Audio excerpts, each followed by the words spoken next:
Hello बच्चों, क्या हाल चाल। उम्मीद करते हैं कि आप लोग अच्छे होंगे और अच्छी तरीके से पढ़ाई कर रहे होंगे।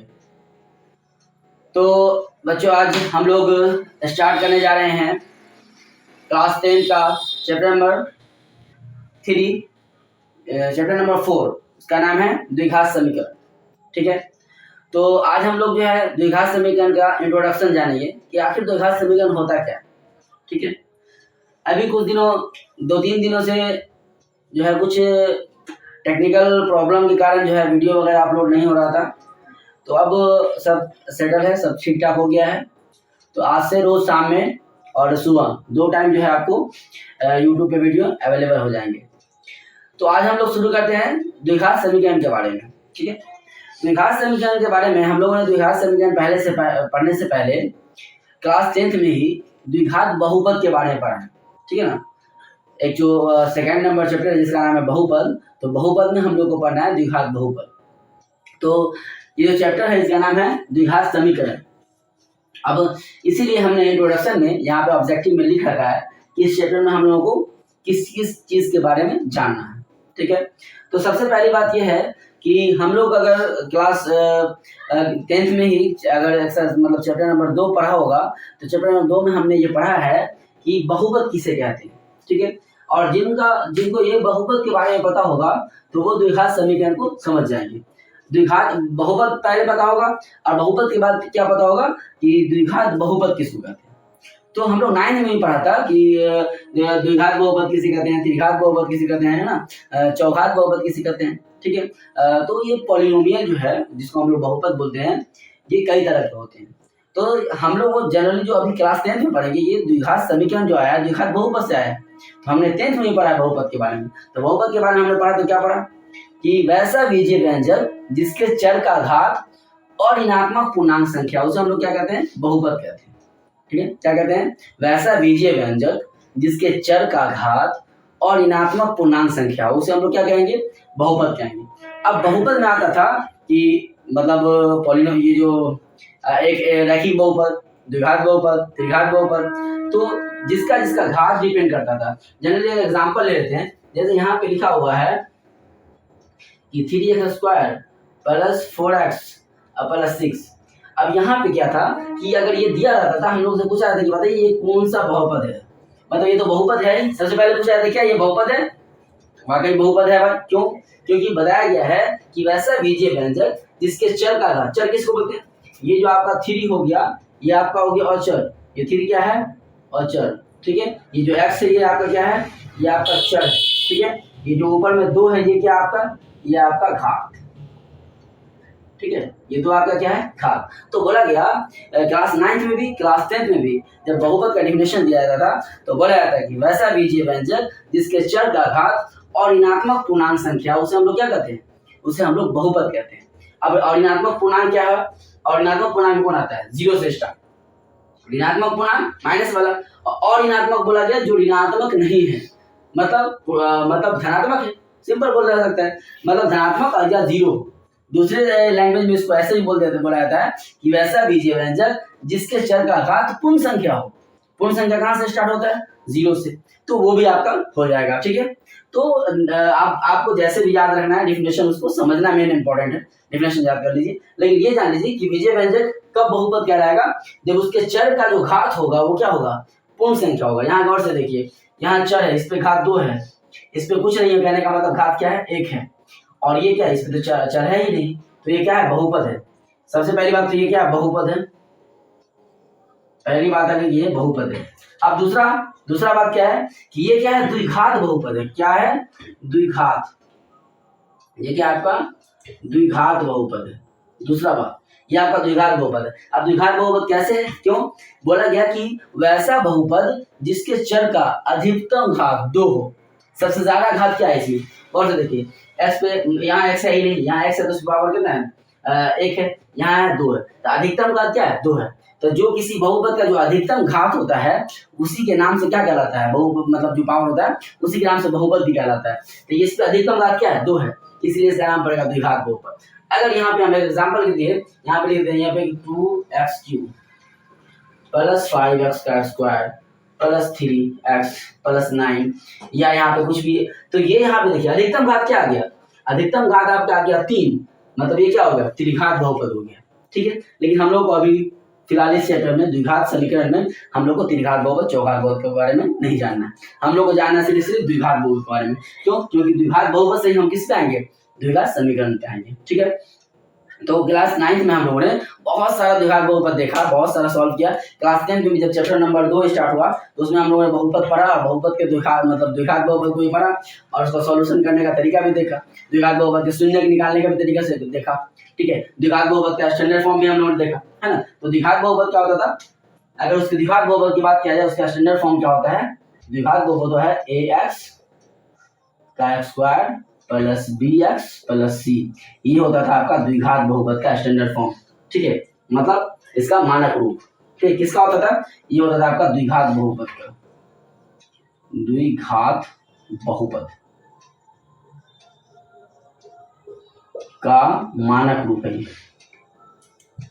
ठीक है, अब क्या हो गया, अब आपको की जो ये चैप्टर में पढ़ना है वो पढ़ना है आपको द्विघात समीकरण। क्या पढ़ना है, द्विघात समीकरण। और समीकरण किसको बोलते हैं, अब देखिए समीकरण कैसे बनता है। ठीक है, जब भी कोई बहुपद, ठीक है, जब भी कोई बहुपद किसी चर के इक्वल में आ जाए, ठीक है, किसी चर से उसका या तो उसको 0 के इक्वल कर दीजिए, ठीक है, या किसी भी चर के बराबर में कर दीजिए, वो आपका समीकरण बन जाएगा। जैसे ये द्विघात, ये जो आपका द्विघात बहुपद है, ये द्विघात बहुपद को हमको चेंज करना है द्विघात समीकरण में, तो ये आपका क्या हो जाएगा, ये हो जाएगा ax² + bx + c = 0।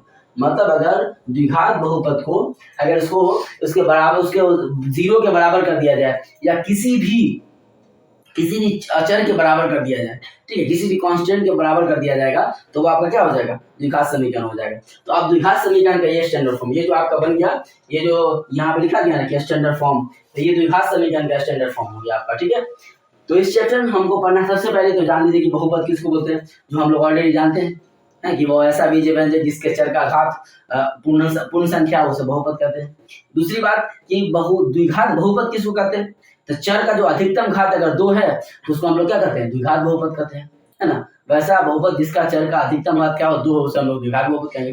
अब बात है कि द्विघात समीकरण किसको कहते हैं, तब बोलेंगे कि वैसा अगर द्विघात बहुपद को 0 के बराबर कर दिया जाए या किसी अचर के बराबर कर दिया जाए तो वो क्या कहलाता है, आपका द्विघात समीकरण कहलाता है। अब द्विघात समीकरण का स्टैंडर्ड फॉर्म यहाँ पे लिखा गया, ये देखिए, ये जो स्टैंडर्ड फॉर्म फिर से हम यहाँ पे आपको लिख के क्लियर कर देते हैं।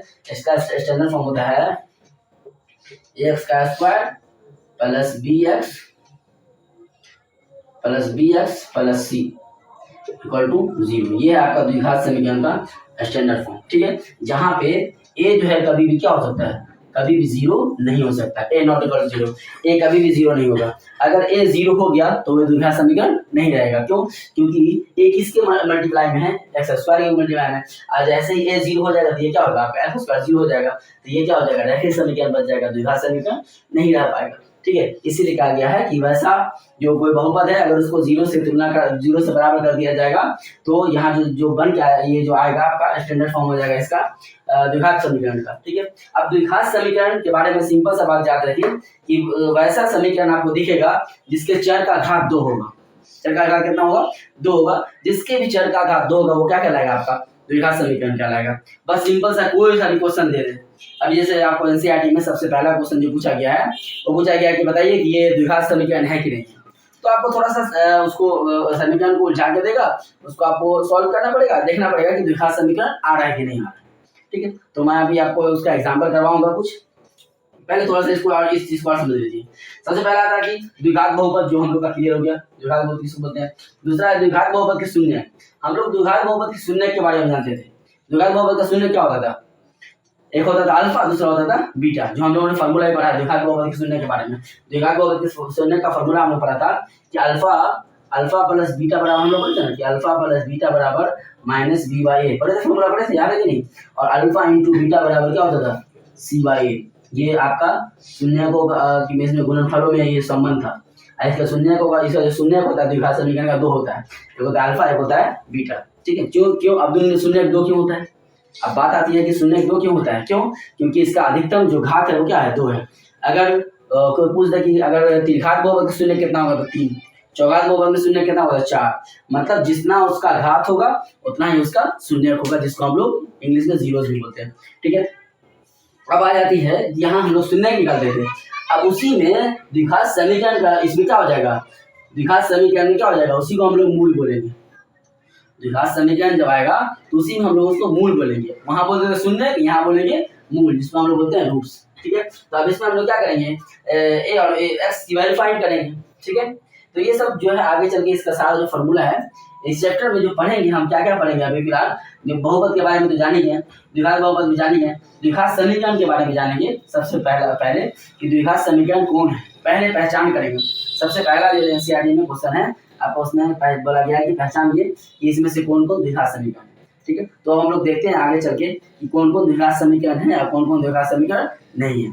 एक दो क्वेश्चन हम करेंगे। ठीक है, एनसीईआरटी का आपको हम क्वेश्चन बताएंगे, अब वहां से खोल करके कीजिए, आसानी से बनेगा, बहुत आसानी से समझ में आएगा। ठीक है, और फिर आगे देखेंगे, आगे जो उस तरह का वर्ड प्रॉब्लम होगा तो उसमें कैसे द्विघात समीकरण में उसको चेंज करके निकाला जाता है। ठीक है, तो इसको अच्छे से नोट कर लीजिए और समझ लीजिए। ठीक है, दोबारा से वीडियो को एक बार देख लीजिए। Thank you. तो हम लोग शुरू करते हैं एनसीईआरटी का कुछ एक दो एग्जाम्पल लेकर के, है ना। उसमें दिया हुआ क्वेश्चन में, एग्जाम्पल में, कि जांच करें कि निम्न में द्विघात समीकरण है या नहीं, मतलब नीचे दिया गया है, इसमें जांच करना है कि ये द्विघात समीकरण है कि नहीं है। तो हम लोग फर्स्ट क्वेश्चन जो दिया गया है इसमें द्विघात समीकरण है या नहीं, उसको हम लोग करते हैं चेक कि वाकई ये द्विघात समीकरण है या नहीं है। चेक कैसे करते हैं इसको हम लोग सॉल्व करेंगे। हमने a माइनस बी का होल स्क्वायर पढ़ा है। a माइनस बी का होल स्क्वायर क्या होता है, a square minus 2ab plus b square. बस इस जो क्वेश्चन है इसको उसमें तोड़ देना है, आसानी से हो जाएगा। x का स्क्वायर और माइनस 4x और प्लस क्या हो जाएगा 4, प्लस आ जाएगा आपका 1, बराबर में क्या बचेगा, इस तरह बराबर में जैसे है 2x माइनस 3 ये दिखाई देगा। उसके बाद क्या होगा, इसको आगे बढ़िएगा तो ये आपका क्या हो जाएगा, एक्स का स्क्वायर माइनस 4x, ये दोनों जुड़ जाएगा तो कितना हो जाएगा 5, 4 1 5, ये आपका हो जाएगा 3x और माइनस 3। फिर इसको जब आगे बढ़ेंगे तो ये हो जाएगा आपका एक्स का स्क्वायर माइनस 4x प्लस 5, ये माइनस 2x को उधर बराबर के उस तरफ ले जाएगा, ये हो जाएगा 2x, ये हो जाएगा प्लस में 3x इक्वल टू हो जाएगा 0। ठीक है, अब ये देखिए यहाँ पे क्या हो जाएगा आपका, ये एक्स स्क्वायर जैसे वैसे ही रहेगा, ये माइनस 4x है, यहाँ पे माइनस 2x है, दोनों जुड़ जाएगा तो हो जाएगा माइनस 6x और प्लस ये 5 और प्लस 3 जुटेगा तो कितना हो जाएगा प्लस में 8 इक्वल टू हो जाएगा 0। अब गौर से देखिए आप, ये जो है ना आपका द्विघात समीकरण है कि नहीं है। हमने आपको इसका स्टैंडर्ड फॉर्म बताया था अभी जस्ट पीछे वाले इसमें, कि इसका स्टैंडर्ड फॉर्म क्या होता है। इसका होता है कि ax का स्क्वायर प्लस bx और प्लस c इक्वल टू 0। बताइए, इसका होता है x square plus b x plus c equal to 0, उस फॉर्म में है कि नहीं। देखिए पहला वाला है आपका ए का square minus 6x plus 1 equal to 0, highest power कितना है एक्स पे 2 है, इसका मतलब ये द्विघात समीकरण है। तो हम लोग लिख देते हैं कि यह द्विघात समीकरण है, यह द्विघात समीकरण है, यह द्विघात समीकरण है। ठीक है, अगर इसका x पे पावर 2 नहीं आता, 2 से कम आ जाता या 2 से ज्यादा आ जाता तो ये द्विघात समीकरण नहीं होता। ठीक है, बस सिंपल याद रखना है कि x के ऊपर पावर जो होना चाहिए वो क्या होना चाहिए, हाईएस्ट पावर 2 होना चाहिए। ठीक है, हाईएस्ट पावर 2 से ज्यादा नहीं होना चाहिए या 2 से कम नहीं होना चाहिए। ठीक है, फिर हम लोग देखते हैं इसका नेक्स्ट क्वेश्चन। नेक्स्ट क्वेश्चन आपका क्या है, ये वाला, इसको सॉल्व कीजिए। 2 मिनट के लिए आप वीडियो को पॉज करके इसको सॉल्व करके देखिए, इस क्वेश्चन को आपका आसानी से बन जाए। देखिए इसमें क्या दिया है, इसको मल्टीप्लाई कीजिए आप, x को x से मल्टीप्लाई कीजिए कितना हो जाएगा x का स्क्वायर, x को 1 से मल्टीप्लाई कीजिएगा तो हो जाएगा x, फिर प्लस में जैसे 8 है वैसे ही रहेगा। इधर देखिए यहाँ पे है x प्लस 2 x माइनस 2, हम लोग फार्मूला पढ़े हैं कि a plus b into a minus b. देखिए ये फार्मूला हम लोग पढ़े हुए, a plus b into a minus, सबको पता होता है क्या होता है भाई, a स्क्वायर माइनस b का स्क्वायर होता है। बस यहाँ भी वही करना है, यहाँ पे हो जाएगा x का स्क्वायर, a का स्क्वायर और प्लस 2, तो 2 का स्क्वायर हो जाएगा माइनस 2 दूनी 4। ठीक है, अब ये आपका हो गया।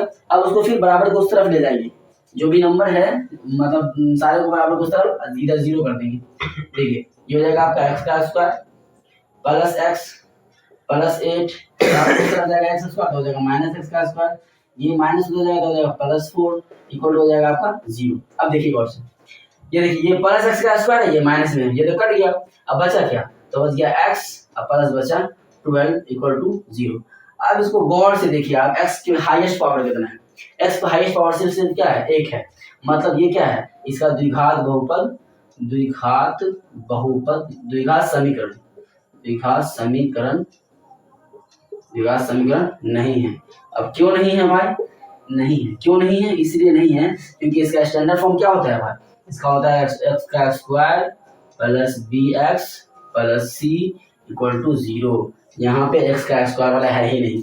जब x का स्क्वायर वाला मतलब x के पावर 2 जब नहीं है, मतलब वो द्विघात समीकरण नहीं है।